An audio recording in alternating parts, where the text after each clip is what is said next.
Саламатсыз ба? Жазған хатым құпия түрінде болсыншы. Сырымды сізге ғана жазып тұрмын. Жақында тұрмысқа шықтым. Шыққан жерім жақсы, бақуатты жерге келін болып түстім.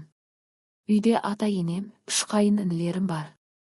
Үйге келіп той біткесін-ақ енем отырғызып қойып үйдің ережесін айтты. Осылай жасайсың, бұлай жасайсың деп айтып тұрып кетті. Таңертең 7:30-да таңғы ас, түскі ас сағат 1-де, ал кешкі ас 7-де дайын болсын деді. Балам астық тамақ жасап отыр. Әрдайым мөлшермен аздан жаса. Ысытылған тамақ жемейміз деді. Күні бойы асханадан шықпаймын. Кейде жылағым келіп жылап аламын. Күйеуім жұмыстан шаршап келеді. Маған мән бермейді де. Бұрынғыдай ешқандай жерге шығып қыдырмаймыз. Енем болса тамақ тұрмақ кір жусамда араласа береді. Кешке бөлмелерінің есігін ашып жатыңдар, жауып қоймаңдар дейді. Одан қалса баламның миын ашытпа деп ұрсады. Ата-енем қарама қарсы бөлмеде жатады. Кейде енем біздің төсекке келіп аунап баласын құшақтап жатады. Жұмыстан келсе балам шаршадың ба деп құшақтап бөлмемізден қасынан шықпайды. Еркелетіп құшақтағаны маған тым ерсі көрінеді.